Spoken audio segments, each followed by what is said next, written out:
Assalamualaikum warahmatullahi wabarakatuh. Kami dari kelompok 8 yang beranggotakan 1. Eka Ramadhan Nur Fitroh, 2. Naila Fauzia, 3. Solihah binti Mudhofiroh, dan 4. Wahyu Dwi Puspipadina akan mempresentasikan hasil diskusi kami yang berjudul Pembentukan Konsep Logika dan Pengambilan Keputusan.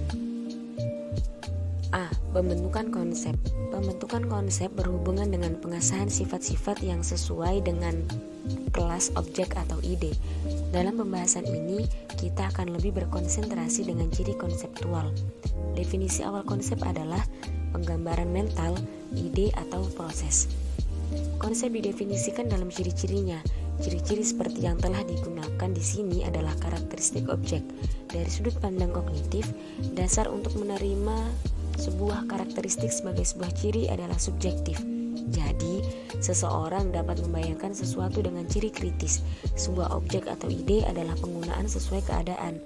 Dalam hal ini, konseptual mirip dengan proses yang dibutuhkan dalam deteksi signal, yang mana penerimaannya sebagai ciri dari sebuah konsep ditentukannya oleh kakunya kriteria. Penentuan kriteria adalah seperti menentukan toleransi untuk beberapa banyak ciri yang dibutuhkan untuk dapat menjadi bagian kelas objek tertentu. Pertama ada proses asosiasi. Proses asosiasi mendalilkan bahwa pembelajaran konsep adalah hasil dari 1. Menguatkan pasangan tepat dari sebuah stimulus dengan respon yang mengidentifikasinya sebagai sebuah konsep.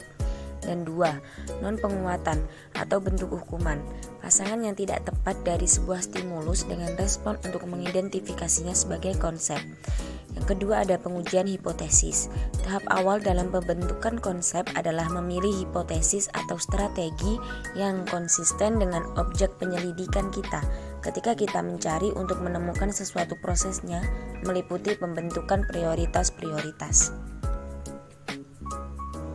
B. Logika. Berpikir adalah proses umum untuk menentukan sebuah isu dalam pikiran, sementara logika adalah ilmu berpikir. Walaupun dua orang dapat berpikir tentang hal yang sama, kesimpulan keduanya diraih melalui pemikiran yang mungkin berbeda. Yang satu logis dan yang lain tidak logis. Berpikir dan logika telah menjadi subjek spekulasi untuk waktu yang lama. Aristoteles memperkenalkan suatu sistem penalaran atau validasi argumen yang kita sebut sebagai silogisme. Sebuah silogisme mempunyai 3 langkah, yaitu premis major, premis minor, dan premis konklusi dalam urutan demikian. Yang pertama ada penalaran deduktif. Proses penalaran yang di dalamnya kesimpulan-kesimpulan yang spesifik disusun berdasarkan prinsip-prinsip yang lebih umum. Yang kedua ada penalaran silogistik. Riset awal untuk mempelajari penalaran silogistik didasarkan pada laporan partisipan dari apa yang terjadi dalam kepalaku, yang juga diketahui sebagai prosedur berbicara kera ketika partisipan mengungkapkan secara verbal langkah yang mereka gunakan untuk menyelesaikan masalah. Selanjutnya adalah pengambilan keputusan penalaran induktif. Nah, yang pertama, penalaran induktif, yakni induksi dalam logika proses penalaran dari khusus ke umum. Francis Bacon mengajukan induksi sebagai logika penemuan ilmiah dan deduksi sebagai logika argumentasi. Yang kedua, pengambilan keputusan dalam kehidupan nyata, yakni argumen yang disahkan berdasarkan pengalaman seseorang atau pengetahuan yang didapatkan dari pengalaman seseorang. Yang ketiga, dukungan neuroscience kognitif, yakni studi ilmiah mengenai hubungan antara otak di satu sisi dan penalaran serta pemikiran di sisi lain sudah sejak dulu menjadi wilayah ahli saraf dan baru kebelakangan ahli neuropsikologi kognitif. Kemudian yang keempat, kerangka keputusan. Kerangka keputusan merupakan konsepsi tindakan, hasil keluaran, serta kontingensi pembuat keputusan yang diasosiasikan dengan pilihan-pilihan tertentu. Yang kelima, mengukur kemungkinan atau probabilitas. Suatu peristiwa yang dapat dikalkulasikan dengan matematika, sementara kejadian-kejadian lain ditentukan hanya dengan pengalaman kita sebelumnya.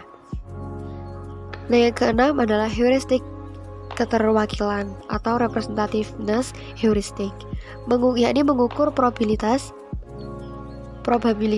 peluang sebuah kejadian dipengaruhi tidak hanya oleh ketersediaan atau availability kejadian tersebut, Namun juga besarnya keterwakilan keterjadian dalam hubungan dengan seberapa sama kejadian tersebut dengan ciri esensial populasinya.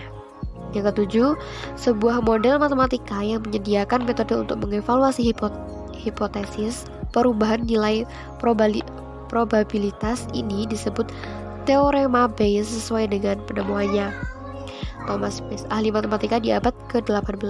Probabilitas kondisional atau peluang yang terkondisikan.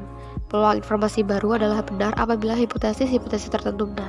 Beberapa bukti yang dikumpulkan oleh Edward yang mengatakan bahwa kita cenderung untuk menduga kemungkinan kondisi lingkungan yang lebih konservatif daripada teori Bayes.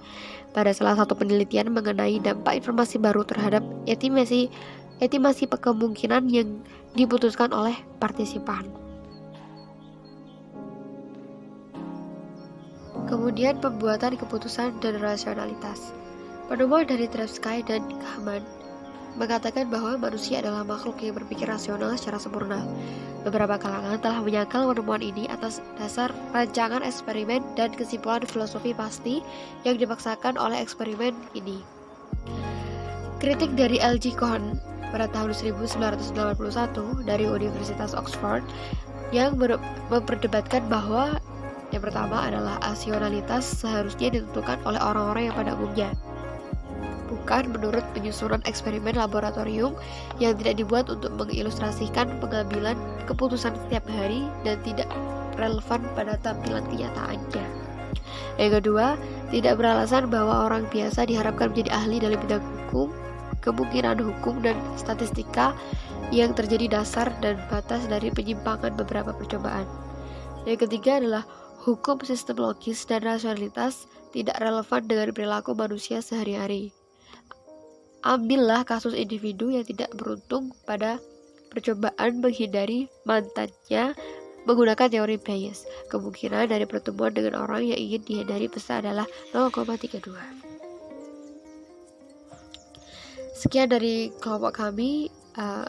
Wassalamualaikum warahmatullahi wabarakatuh.